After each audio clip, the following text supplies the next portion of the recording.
Hello friends, எல்லாருக்கும் வணக்கம். இது நம்ம டெய்லி டெய்லியஸ் சேனல். நான் உங்கள் கமல்ஜி.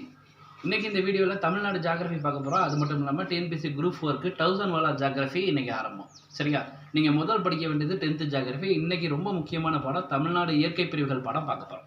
வீடியோவை கொஞ்சம் கூட ஸ்கிப் பண்ணாமல் பாருங்கள். மாநில மறுசீரமைப்பு சட்டம் எப்போ வந்துச்சு? 1956. இப்பிரிவினைக்கு அப்புறம் மதராஸில் எத்தனை மாவட்டம் இருந்தது? 13. சரிங்களா? இப்போ எத்தனை மாவட்டம் இருக்குது? 38. மதராஸ் மாகாணமானது தமிழ்நாடு என பெயர் மாற்றம் படுது. ஓகேவா? எப்போ பெயர் மாற்றம் செய்கிறாங்க? ஜனவரி 14, 1969. ஜனவரி 14, 1969 சிஎன் அண்ணாதுரை அவர்களால் பெயர் மாற்றம் செய்யப்படுது. ஓகேவாப்பா? ஸோ கடகடன் பாருங்கள். இந்த பாடத்தை நீங்கள் படிச்சுட்டு இந்த வீடியோவை பார்த்தாலும் சரி, சரியா? இல்லை இந்த வீடியோவை பார்த்து நீங்கள் பாஸ் பண்ணி பாயிண்ட்ஸ் நோட்ஸ் எடுத்து வச்சுக்கிட்டீங்கனாலும் ஓகே. ரைட்டா? ரைட். நெக்ஸ்ட்டு, தமிழ்நாடு இந்தியாவோட தென்பகுதியில் அமைந்துள்ளது. ரைட். 8 டிகிரி 4 13 டிகிரி 35 வடாட்சத்திலிருந்து 76 டிகிரி 80 ஓகேவா, 18 80 டிகிரி 20 கிழக்கு தீர்க்கம் வரையும் பரவியுள்ளது. அந்த அச்ச தீர்க்கம் வடாட்சம் கிழக்கு தீர்க்கம்னா நல்லா தெரிஞ்சுக்கணும். Okay, right. கிழக்கு கோடியா கோடியக்கரை, மேற்கு கோடியா ஆனைமலை, வடக்கு கோடியா பழவேற்காடு, தென்கோடியா குமரிமுனை அமைந்துள்ளது. ஓகேவா? தமிழ்நாட்டின் பரப்பளவு 1,30,058 சதுர கிலோமீட்டர். ஓகே. தமிழ்நாடு பரப்பளவில் எத்தனாவது இடம்? 11வது இடம். தமிழ்நாட்டின் பரப்பளவு சதவீதம் 4%. ஓகேவா? கிழக்கே வங்காள விரிகுடா, மேற்கே கேரளா, வடக்கே ஆந்திரா, வடமேற்கே கர்நாடகா, தெற்கே இந்திய பெருங்கடல். இதெல்லாம் தமிழ்நாடு எல்லைகளாக கொண்டுள்ளது. ரொம்ப முக்கியமான பாயிண்ட்ஸ், இதெல்லாம் பேசிக் பாயிண்ட்ஸ். ஓகேவா? பாக் நீர் சந்தி இந்தியாவையும் இலங்கையும் என்ன பண்ணுது? பிரிக்குது. குஜராத்துக்கு அடுத்தபடியாக தமிழ்நாடு வந்து 2வது நீளமான கடற்கரை கொண்டுள்ளது. ஓகேவா? புக்கில் 3ன்னு இருக்கும், நம்ம 2வதுன்னு பார்த்துக்கணும். சரியா? 2வது நீளமான கடற்கரை கொண்டுள்ளது. ரைட். அதுக்கடுத்தது, தமிழ்நாட்டோட நிலத்தோற்றத்தை 5 பிரிவுகளாக பிரிக்கலாம். இந்தியாவோட நிலத்தோற்றத்தை 6ஆக பிரிக்கலாம். தமிழ்நாட்டுக்கு 5ஆக பிரிக்கலாம். அதில் ஃபஸ்ட்டு என்னங்க அப்படின்னு கேட்டிங்கன்னா, ஃபஸ்ட்டு நம்ம மேற்கு தொடர்ச்சி மலையிலேருந்து ஆரம்பிப்போம். அதுக்கு முன்னாடி சில பேசிக் பாயிண்ட். தமிழ்நாடு வந்து பார்த்திங்கன்னா தென்பகுதியில் அமைந்துள்ளதுன்னு சொன்னோம். தமிழ்நாடு இந்தியாவின் தென்பகுதியில் அமைந்துள்ளது. தமிழ்நாட்டின் நிலத்தோற்றம் கிழக்கு நோக்கிய சரிவை கொண்டுள்ளது. இதில் ஃபஸ்ட்டு மேற்கு தொடர்ச்சி மலை பாருங்கள். அதில் மேற்கு தொடர்ச்சி மலை பார்த்திங்கன்னா வடக்கே நீலகிரிலேருந்து தெற்கே வந்து சுவாமித்தோப்பு வரைக்கும், கன்னியாகுமரியில் சுவாமித்தோப்பு வரை இருக்கும். ஓகேவா? மேற்கு தொடர்ச்சி மலைகள்லேருந்து இருக்கக்கூடிய ஹில்ஸ் எல்லாம் வந்து பார்த்திங்கன்னா 2000லேருந்து 3000 மீட்டர் வரை இருக்கும். ரைட்டா? ஹைட்டு பரப்பளவு பார்த்திங்கன்னா 2500 கிலோமீட்டர் வரையும் பரவியுள்ளது. ஓகே. தொடர்ச்சியான மலைகள் மேற்கு தொடர்ச்சி மலைகள், தொடர்ச்சியற்ற மலைகள் கிழக்கு தொடர்ச்சி மலைகள். ரைட்டா? ரைட். இதுக்கு முன்னால் பீடபூமி பற்றி ஒரு 2 பாயிண்ட் சொல்லியிருப்பாங்க. தீபகற்ப பீடபூமி எனப்படும் தக்கான பீடபூமியில் தமிழ்நாடு அமைஞ்சிருக்குன்னு சொல்கிறாங்க. ரைட்டா? ரைட். கிரிட்டேஷியஸ் காலத்தில் 135 மில்லியன் ஆண்டுகளுக்கு முன்பு, ஓகேவா, பிரிந்து சென்ற ஒரு நிலப்பகுதி தான் தக்கான பீடபூமி. ரைட்டா? கிரிட்டேஷியஸ் காலத்தில் 135 மில்லியன் ஆண்டுகளுக்கு முன்பு பிரிந்து சென்ற ஒரு நிலப்பகுதி தான் தக்கான பீடபூமி. பீடபூமினாலே நமக்கு தெரியாது, என்ன வடிவம் இருக்கும்? முக்கோண வடிவம் கொண்டது, 60,000 சதுர கிலோமீட்டர் பரப்பளவை கொண்டது. சரிங்களா? அதெல்லாம் தெரிஞ்சுட்டுருக்கணும். இப்போ மேற்கு தொடர்ச்சி மலை என்ன சொன்னால் வடக்கே நீலகிரி, தெற்கே கன்னியாகுமரியில் உள்ள சாமித்தோப்பு. ஹைட் எவ்வளோ இருக்கும்? 2000 to 3000. ஏரியா எவ்வளோ? 2500 சதுர கிலோமீட்டர். கணவாய். ஓகேவா? கணவாய்னா 2 மலைத்தொடரை இணைக்கக்கூடிய பகுதியை தான் நம்ம கணவாய் அப்படின்னு சொல்லுவோம். பாலக்காட்டு கணவாய், அச்சன் கோவில் கணவாய், செங்கோட்டை கணவாய். ஓகேவா? இதெல்லாம் மேற்கு தொடர்ச்சி மலையில் இருக்கக்கூடிய கணவாய்கள். ரைட்டா? ரைட். இதில் ஃபஸ்ட்டு முக்கியமான மலை நீலகிரி மலை. நீலகிரி மலை தமிழ்நாட்டின் வடமேற்கு பகுதியில் அமைந்துள்ளது. 2700க்கும் மேற்பட்ட பூக்கும் தாவரங்கள் இருக்குது. சரிங்களா? 2000 மீட்டருக்கும் மேலே 24 உயரமான சிகரங்களை கொண்டுள்ளது. நீலகிரியின் உயரமான சிகரம் தொட்டபெட்டா. ஓகேவா? 2637 மீட்டர், 2637. 2வது உயரமான சிகரம் முக்கூர்த்தி, 2554 மீட்டர். ரைட். நீலகிரியில் இருக்கக்கூடிய முக்கியமான ஒரு மாநில விலங்கு, தமிழ்நாட்டின் மாநில விலங்கு தான் என்ன? வரையாடு. ரைட்டா? இதே தமிழ்நாட்டின் மாநில மலர் என்ன சொல்லுவீங்க? செங்காந்தல். தமிழ்நாட்டின் மாநில பறவை என்ன சொல்லுவீங்க? மரகதப்புறா. இல்லையா? இதெல்லாம் ரொம்ப முக்கியமான ஒன்று. ஸோ அவ மாநில விலங்கு வரையாடு, மாநில பறவை என்ன சொல்லுவீங்க? மரகதப்புறா. மாநில மலர் என்ன சொல்கிறீங்க? செங்காந்தல். மாநில பழம் என்ன பழம்னா பலாப்பழம். கிளியரா? இதெல்லாம் தெரிஞ்சுக்கணும். அப்படியே இந்தியாவுக்கு சொல்லலாமா? இந்தியாவுக்கு மாம்பழம். ஓகேவா? இந்தியாவின் தேசிய பறவை என்னன்னு கேட்டிங்கன்னா மயில். இந்தியாவின் தேசிய மரம் என்னென்னா ஆலமரம். இல்லையா? இந்தியாவின் தேசிய விலங்கு என்னன்னு கேட்டிங்கன்னா நம்ம என்ன சொல்லுவோம்? புலி. அப்போ ஒவ்வொன்றுக்குமே தெரிஞ்சு வச்சுக்கணும். ரைட். அடுத்து தமிழ்நாடு வந்துட்டிங்கன்னா கேரளா. அடுத்து இந்த மாநில விலங்கு என்ன சொன்னால் வரையாடு. மலைவாழிடம் ஹில் ஸ்டேஷன் அங்கே என்ன இருக்குன்னா ஊட்டியும் குன்னூரும். 2வது ஆனைமலை. தமிழ்நாடு கேரளா எல்லையில் உள்ள பாலக்காட்டு கணவாய்க்கு தெற்கே அமைந்துள்ளது இந்த ஆனைமலை. இந்த ஆனைமலையில் 3 முக்கியமான விஷயங்கள் இருக்குது. வால்பாறை மலைவாழிடம், காடம்பாறை நீர்மின் நிலையம். சரிங்களா? வால்பாறை மலைவாழிடம் இருக்குது, காடம்பாறை நீர்மின் நிலையம் இருக்குது, ஆழியாறு ரிசர்வ்டு ஃபாரஸ்ட் பாதுகாக்கப்பட்ட காடுகள் இருக்குது. இதெல்லாம் எங்கே இருக்குன்னா ஆனைமலையில் இருக்குது. மேற்கு தொடர்ச்சி மலையின் கிழக்கு நோக்கி அமைந்துள்ளது பழனிமலை. பழனிமலையின் உயரமான சிகரம் வந்தாராவ். ஓகேவா? பழனிமலைனா வந்தாராம். தொட்டபெட்டா எங்கே பார்த்தோம்? நீலகிரி. தொட்டபெட்டாவோட ஹைட் என்ன பார்த்தோம் 26-37 கிளியரா ரைட். அதே பழனிமலையின் உயரமான சிகரம் வந்தாரா, பழனிமலைக்கு முருகன் வந்தாரா அப்படின்னு ஞாபகம் வச்சுக்கோங்க. இப்போ பழனிமலைனா வந்தாரா, பழனிமலைக்கு வந்தாரா 25 ஓகேவா. ஸோ பழனிமலைக்கு வந்தாரா ஞாபகம் வச்சுக்கணும். வந்தாராவோட ஹைட்டு பார்த்தீங்கன்னா 25-33. ரெண்டாவது பார்த்தீங்கன்னா வேம்படி சோலையோட ஹைட் பார்த்தீங்கன்னா 25.05 மீட்டர். இது ரெண்டுமே பழனிமலையில் இருக்குது ரைட். அடுத்து அங்குள்ள ஹில் ஸ்டேஷன் தான் கொடைக்கானல். தமிழ்நாட்டின் தென்பகுதியில் ஏலக்காய் இருக்குது, ஏலக்காய் மலை இருக்குது ரைட்டா ரைட். அதுக்கடுத்து மேற்கு தொடர்ச்சி மலையின் கிழக்கு நோக்கிய குன்றுகள், கிழக்கு நோக்கிய சரிவில் இருக்கிறது தான் வருஷநாடு மற்றும் ஆண்டிப்பட்டி குன்றுகள். இங்குள்ள மலைகள் பார்த்தீங்கன்னா மேகமலை, கழுகுமலை, குரங்கணி மலை இதெல்லாம் இருக்குது ஓகேவா. கும்பகரை நீர்வீழ்ச்சி, சுருளி நீர்வீழ்ச்சி இதெல்லாம் இந்த வருஷநாடு குன்றுகளில் இருக்குது, ஆண்டிப்பட்டி குன்றுகளில் இருக்குது. வைகை மற்றும் அதன் துணையார்கள் இங்கு தான் உற்பத்தி ஆகிறது. ரொம்ப ரொம்ப முக்கியமான கேள்வி. வைகை மற்றும் அதன் துணையார்கள் எந்த மலைத்தொடரில் உற்பத்தி ஆகுதுன்னு கேட்டிங்கன்னா வருஷநாடு மற்றும் ஆண்டிப்பட்டி குன்றுகள் ஓகேவா. கும்பக்கரை, சுருளி நீர்வீழ்ச்சி இதெல்லாம் வந்து எந்த மலை குன்றுகளில் இருக்குதுன்னு பார்த்தீங்கன்னா வருஷநாடு மற்றும் ஆண்டிப்பட்டி குன்றுகள். ஸ்ரீவில்லிபுத்தூர் மலையணில் சரணாலயம் ஓகேங்களா, எங்கே இருக்குதுன்னு பார்த்தீங்கன்னா இந்த வருஷநாடு மற்றும் ஆண்டிப்பட்டி குன்றுகளில் இருக்குது ரைட். அடுத்து பொதிகை மலை. பொதிகை மலையோட பெரும்பகுதி திருநெல்வேலியில் இருக்குது ஓகேவா. அதோட தென்பகுதி கன்னியாகுமரியில் இருக்குது ஓகேவாங்க. ஸோ பொதிகை மலையோட பெரும்பகுதி திருநெல்வேலியிலும் தென்பகுதி கன்னியாகுமரியிலும் இருக்குது. ரொம்ப முக்கியமான கேள்வி, எக்ஸ்பெக்டட் கேள்வி. பொதிகை மலையோட வேறு பெயர்கள் என்னென்னப்பா? சிவஜோதி பருவத் சரிங்களா, சிவஜோதி பருவத் என அழைக்கப்படுவது. தெற்கின் கைலாஷ் ஓகேவா, தெற்கின் கைலாஷ் என அழைக்கப்படுவது. அகத்தியர் மலை என அழைக்கப்படுவது. இது எல்லாமே வந்து பார்த்தீங்கன்னா என்ன மலை? இந்த பொதிகை மலை கிளியரா. பசுமை மர காடுகள், எவர்கிரீன் ஃபாரஸ்ட், பழமையான கோவில்கள் இதெல்லாம் காணப்படும் மலை என்னன்னு பார்த்தீங்கன்னா பொதிகை மலை. களக்காடு முண்டந்துறை ஒரு புலிகள் சரணாலயம், அது எங்கே இருக்குன்னு பார்த்தீங்கன்னா பொதிகை மலையில் இருக்குது ரைட். அடுத்தது மகேந்திரகிரி மலை, கன்னியாகுமரி திருநெல்வேலி மாவட்ட எல்லையில் இருக்குது. இஸ்ரோவோட செயற்கை உந்துவிசை ஏவுதளம் எங்கே இருக்குதுன்னு பார்த்தீங்கன்னா இந்த மகேந்திரகிரி மலை குன்றுகளில் இருக்குது சரிங்களா. ஸோ இதெல்லாம் வந்து பார்த்தீங்கன்னா மேற்கு தொடர்ச்சி மலைகள் முடிஞ்சிச்சு. இதில் ரொம்ப முக்கியமான கேள்வி என்னென்னா, ஸோ நீலகிரி மலையின் உயரமான சிகரம் தொட்டபெட்டா 26-37 ஓகே. வால்பாறை மலைவாழிடம் காடம்பாறை நீர்மின் நிலையம் எங்கே இருக்குது? ஆனைமலை. வந்தராவ் என்பது எந்த மலையின் உயரமான சிகரம்? பழனிமலை ஓகேங்களா. வைகை மற்றும் அந்த துணையார்கள் எந்த மலைகளில் உற்பத்தி ஆகுது? வருஷநாடு மற்றும் ஆண்டிப்பட்டி குன்றுகள் ஓகேவா. சிவஜோதி பருவத், தெற்கின் கைலாஷ் என அழைக்கப்படும் மலை என்ன?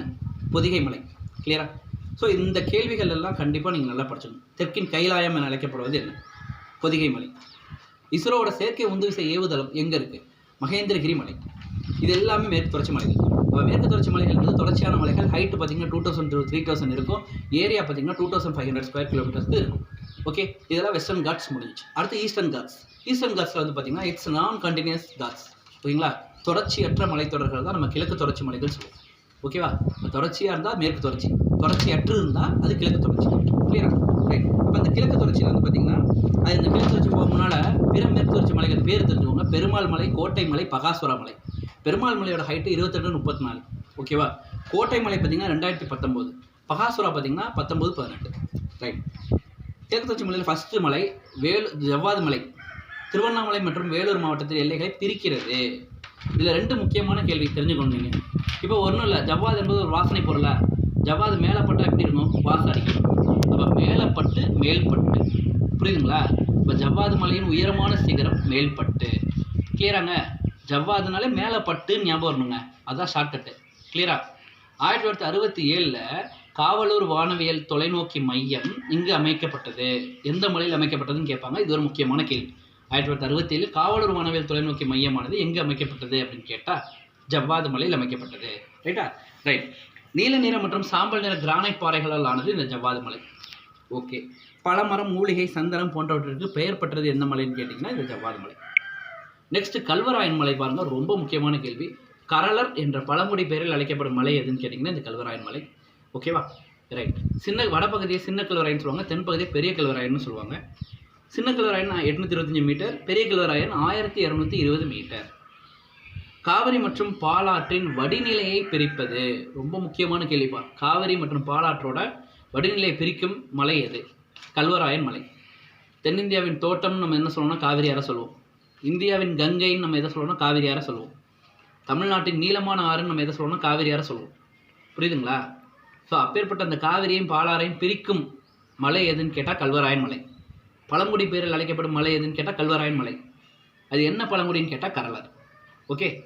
1967 காவலூர் வானவியல் தொலைநோக்கி மையம் எங்கே வந்துச்சு? ஜவ்வாது மலை. ஜவ்வாது மேலே பட்டா, அப்போ ஜவ்வாது மலையோட உயரமான சிகரம் என்ன? மேல்பட்டு. புரியுதுங்களா வேலூர் திருவண்ணாமலை பிரிப்பது என்னன்னு கேட்டிங்கன்னா ஜவ்வாது மலை. இப்போ ஜவ்வாது மலை பார்த்தாச்சு, கல்வராயன் மலை பார்த்தாச்சு. அடுத்து சேர்வராயன் மலை. உள்ளூர் தெய்வத்தின் பெயரில் அழைக்கப்படும் ஒரு கிழக்கு தொடர்ச்சி மலை தான் சேர்வராயன் மலை. புரியுதுங்களா? சேலத்தில் இருக்குது. உங்கள் உயரமான சிகரம் சோலைக்கரடு. உங்கள் உயரமான சிகரம் என்னப்பா? சோலைக்கரடு. ஏழைகளின் ஊட்டி என்னங்க?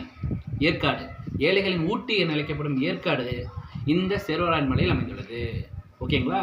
மலைகளின் ராணின்னு நம்ம என்ன சொல்லுவோம்? ஊட்டி. மலைகளின் இளவரசி நம்ம என்ன சொல்லுவோம்? கொடைக்கானல். ஓகேவா? மலைகளின் ராணி ஊட்டி, மலைகளின் இளவரசி கொடைக்கானல். எப்போ ஞாபகம் வச்சுக்கோங்க, நம்ம ராணிக்கு நம்ம ஊட்டி விடணும். நம்ம ராணிக்கு நம்ம என்ன பண்ணணும்? ஊட்டி விடணும். நம்ம இளவரசிக்கு நம்ம கொடை பிடிக்கணும். ஓகேவா? ராணிக்கு ஊட்டி விடணும், இளவரசிக்கு கொடை பிடிக்கணும். அப்போ மலைகளின் ராணி எனப்படுவது ஊட்டி, மலைகளின் இளவரசி எனப்படுவது கொடைக்கானல். இப்போ ஏழைகளின் ஊட்டின்னு நம்ம எதை சொன்னோம்? ஏற்காடு. இந்த ஏற்காடு எங்கே அமைஞ்சிருக்கு? சேர்வராயன் மலை. சேலத்தில் இருக்க மலை சேர்வராயன் மலை. உள்ளூர் தெய்வத்தின் பேரில் அழைக்கப்படும் மலை சேர்வராயன் மலை. சேர்வராயன் மலையில் உள்ள உயரமான சிகரம் சோலைக்கரடு. புரியுதாங்க? நம்ம ஒரு வெஸ்டர்ன் காட்ஸ் மாதிரி படிச்சுக்கணும். ஓகேவா? வெஸ்டர்ன் காட்ஸ்னால் என்ன சொன்னேன்? தொடர்ச்சியாக நம்ம படிச்சுக்கணும். புரியுதுங்களா? இப்போ நம்ம ஏழைகளின் ஊட்டிங்கிறத வச்சு நம்ம மலைகளின் ராணி ஊட்டி, இளவரசி கொடைக்கானல். கிளியருங்களா? அப்போ கொடைக்கானல்ங்கிறது எந்த மலையோட ஒரு மலைவாழிடம்? பழனி மலை. புரியுதுங்களா? ஸோ அதெல்லாம் தெரிஞ்சு வச்சுக்கணும். அடுத்தது பிற கிழக்கு தொடர்ச்சி மலைகள் பாருங்கள். பழமலை 1500, உருகமலை 1486, குட்டிராயன் 1395. கிளியருங்களா? முகனூர் 1279. இதெல்லாம் கிழக்கு தொடர்ச்சியில் இருக்கக்கூடிய பிற மலைகள். கிளியரா? நெக்ஸ்ட் பாருங்கள், ரொம்ப முக்கியமான ஒன்று, வெள்ளியங்கிரி மலை, மருதமலை, ஆனைமலை. வெள்ளியங்கிரி மலை, மருதமலை, ஆனைமலை இதெல்லாம் எங்கே அமைந்துள்ளது? கோயம்புத்தூர். ஓகேங்களா? வெள்ளிக்கிழமை மறு வச்ச ஒருத்தர் யானையில் ஏறி கோயம்புத்தூருக்கு போகிறார். ஓகே. ரெண்டாவது தீர்த்தமலை, சித்தேரிமலை, வத்தல் மலை. தீர்த்தமலை, சித்தேரிமலை, வத்தல் மலை இதெல்லாம் எங்கே இருக்குன்னு பார்த்தீங்கன்னா தர்மபுரி. இப்போ தர்மம் பண்ணுறவர் யார்? சித்தர். சித்தர் கையில் என்ன வச்சுருப்பார்? தீர்த்தம். சித்தர் பார்க்க எப்படி இருப்பார்? வத்தலாட்டம் இருப்பார். ஓகேவா? முடிஞ்சு போச்சு. அப்போ தீர்த்தமலை, சித்தேரிமலை, வத்தல் மலைன்னா நீங்கள் என்ன சொல்லணும்? தர்மபுரி. வெள்ளிக்கிழமை மறு வச்சு ஒருத்தன் யானை மேலே ஏறி எங்கே போகிறான்? கோயம்புத்தூர். ஓகேங்களா? ரைட். அடுத்தது பாருங்கள், பழனி மற்றும் கொடைக்கானல் மலை திண்டுக்கல், சென்னிமலை, சிவன்மலை ஈரோடு, ஜவ்வாது மலை, ஏலகிரி மலை, ரத்தனமலை வேலூர், நாமக்கல்ல இருக்கிறது கொல்லிமலை. ஓகேங்களா? இந்த கொல்லிமலையை பற்றி ஒரு பாயிண்ட்ஸ் இருக்குது பாருங்கள். கிழக்கு தொடர்ச்சி மலையில் ரொம்ப பசுமை மர காடுகள் அதிகமாக காணப்படுவது இந்த கொல்லிமலை தான். கொல்லிமலையில் உள்ள கோவில்கள் பார்த்திங்கன்னா அர்பலீஸ்வரர் கோவில். ஓகேங்களா? ரைட். சவுக்குத்தொப்பு, காஃபி. ஓகேங்களா? ஸோ இந்த மாதிரியான பொருட்களுக்கு புகழ்பெற்றது என்ன மலைன்னு பார்த்தீங்கன்னா இந்த கொல்லிமலை. ரைட். சேர்வராயன் மலை, கஞ்சமலை, சுண்ணாம்பு மலை இதெல்லாம் வந்து பார்த்திங்கன்னா எங்கே இருக்குன்னா சேலம். கல்வராயன் மலை விழுப்புரம், செஞ்சிமலை விழுப்புரம், மருதுவாழ் மலை கன்னியாகுமரி, மகேந்திரகிரி மலை, அகத்தியர் மலை திருநெல்வேலி, பச்சை மலை பெரம்பலூர். பெரம்பலூரில் இருக்கக்கூடிய ஒரு முக்கியமான மலை இந்த பச்சை மலை. அந்த பச்சை மலையில் குறிப்பிட்ட வேளாண் பொருள் என்னென்னா பலாப்பழம். ஓகே. ரைட். நெக்ஸ்ட்டு தென்னிந்தியாவின் கிழக்கு கடற்கரைக்கு இணையாக இந்த கொல்லிமலை இருக்குது. நம்ம பார்த்தோம் பசுமை மர காடுகள் அதிகமாக இருக்கிறது இந்த மலைன்னு பார்த்தோம், கொல்லிமலை பார்த்தோம். இதே மேற்கு தொடர்ச்சி மலையில் பசுமை மர காடுகள் அதிகமாக எங்கே இருக்குன்னு பார்த்தீங்கன்னா பொதிகை மலையில் பார்த்தோம். ரைட்டுங்களா? ரைட். மேற்கு தொடர்ச்சிக்கும் கிழக்கு தொடர்ச்சிக்கு இடையே இருக்கிறது அந்த பீடபூமி. பீடபூமி முக்கோண வடிவம் இருக்குன்னு சொன்னோம். 60,000 சதுர கிலோமீட்டர்னு சொன்னோம். ஸ்டார்டிங்லேயே சொன்னோம் தீபகற்ப பீடபூமி எனப்படும் தக்கான பீடபூமியில் தமிழ்நாடு இருக்குது. ரைட்டா?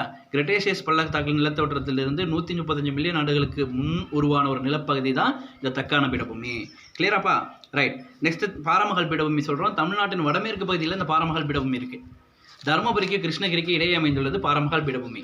இப்போ பாருங்கள், தர்மம் பண்ண கிருஷ்ணர் ஃபோட்டோவை மஹாலில் மாட்டி வைங்க. தர்மம் பண்ண கிருஷ்ணர் ஃபோட்டோவை மஹாலில் மாட்டி வைங்க. அப்போ பாரமகல் பீடபூமி எந்த இரு மாவட்டங்களுக்கு இடையே காணப்படுகிறது? தருமபுரி மற்றும் கிருஷ்ணகிரி மாவட்டங்களுக்கு இடையே காணப்படுகிறது. ஓகேவா? ரைட். அடுத்தது நீலகிரி மற்றும் தருமபுரி மாவட்டம் இடையே காணப்படுவது கோயம்புத்தூர் பீடபூமி. ஓகேங்களா? நீலகிரி மற்றும் தருமபுரி. அப்போ தருமபுரி, கிருஷ்ணகிரி, பாரமகால், நீலகிரி, தருமபுரி இடையே காணப்படுவது கோயம்புத்தூர் பீடபூமி. ரைட்டுங்களா? ரைட். மோயராறு கோயம்புத்தூர் பீடபூமியை மைசூர் பீடபூமியிலேருந்து பிரிக்கிறது. மிக மிக முக்கியமான கேள்வி. ஓகேங்களா? என்ன ஆறுன்னு கேட்பாங்க. கோயம்புத்தூர் பீடபூமியை மைசூர் பீடபூமியிலேருந்து பிரிக்கும் ஆறு மோயராறு. பாருங்கப்பா, பீடபூமின்னு என்ன? முக்கோண வடிவம். எவ்வளோ பரப்பு? 60,000 சதுர கிலோமீட்டர். மேற்கு தொடர்ச்சி கிழக்கு தொடர்ச்சிக்கு இடையே உள்ள நிலப்பகுதி தான் அது பீடபூமி. கிளியருங்களா? அதில் ஃபஸ்ட்டு பாரமகல் பார்த்தோம். தருமபுரிக்கும் கிருஷ்ணகிரிக்கு இடையே இருக்கிறது தான் பாரமகல் பீடபூமி. நீலகிரிக்கு தருமபுரிக்கு இடையே இருக்கிறது தான் கோயம்புத்தூர் பீடபூமி. மோயர் ஆறானது கோயம்புத்தூர் பீடபூமியை எந்த பீடபூமியிலிருந்து பிரிக்கிறது? மைசூர் பீடபூமியிலிருந்து பிரிக்கிறது. ரைட்டுங்களா? ரைட். பவானி, நொய்யல், அமராவதி ஆறுகள் கோயம்புத்தூர் பீடபூமியில் பள்ளத்தாக்கினை ஏற்படுத்துகிறது. இதை கொஞ்சம் இன்டைரக்டாக எதன் துணையாறுகள் கோயம்புத்தூர் பீடபூமியில் பள்ளத்தாக்கை ஏற்படுத்துகிறதுன்னு கேட்கலாம். இந்த பவானி, நொய்யல், அமராவதிலாம் எதில் வருது? காவிரிக்கு வருது. ஓகேங்களா? காவிரியோட துணையாறுகளான பவானி, நொய்யல், அமராவதி ஓகேங்களா எந்த பீடபூமியில் பள்ளத்தாக்கை ஏற்படுத்துகிறதுன்னு கேட்டால் கோயம்புத்தூர் பீடபூமி. ஓகேவா? நீலகிரியில் காணப்படுவது சிக்கூர் பீடபூமி. சிக்கூர் பீடபூமி எங்கே காணப்படுதுன்னு கேட்பாங்க. நீலகிரி. மேற்கு தொடர்ச்சி மலையின் அடிவாரத்தில் காணப்படுவது மதுரை பீடபூமி. தமிழ்நாட்டின் கடற்கரை சமவெளி சோழமண்டல கடற்கரை. ஓகேங்களா? இது கேட்பாங்கப்பா. தேரிங்கிற மணல் குன்று ராமநாதபுரம் மற்றும் தூத்துக்குடி மாவட்டங்களில் இருக்கக்கூடிய ஒரு மணல் குன்றுக்கு பேர் தான் என்னென்னா தேரி. சரிங்களா? உள்நாட்டு சமவெளி என்பது காவிரி ஆறாற்றினால பாலாற்றினால உருவாகக்கூடிய சமவெளி தான் என்னென்னா இந்த உள்நாட்டு சமவெளி. ஓகே. மெரினா மற்றும் எலியட் கடற்கரை எங்கே இருக்குது? சென்னை. கோவளம் மற்றும் வெள்ளி கடற்கரை கன்னியாகுமரி. கோவளம் வெள்ளி கடற்கரை எங்கே இருக்குது? கன்னியாகுமரி. மெரினா எலியட் கடற்கரை எங்கே இருக்குது? சென்னையில் இருக்குது. ஓகேங்களா? ஸோ இதோட ஒரு 100 கொஸ்டின்ஸ் முடிஞ்சிருச்சுங்க. ஓகேவா? இந்த 100 கொஸ்டின்ஸை ஃபஸ்ட்டு நல்லா தரவாக படிச்சிருங்க. நாளைக்கு வந்து தமிழ்நாட்டோட ஆறுகள், காடுகள் ஓகேங்களா அடுத்த வீடியோவில் ஆறுகள், காடுகள், மண் வகைகள், பேரிடர்கள் இதெல்லாத்தையும் பார்த்து முடிச்சிடலாம். கண்டிப்பாக ஜிஎஸ்லேயே நம்ம 1000 வாலா போட்டுட்டு போயிடலாம். ஓல்டு புக்கு தமிழும் 1000 வாலா போயிட்டுருக்கு. மேக்ஸும் நம்ம போட்டுட்டு வரோம். ஓகேங்களா? கண்டிப்பாக உங்களுக்கு யூஸ்ஃபுல்லாக தான் இருக்கும்.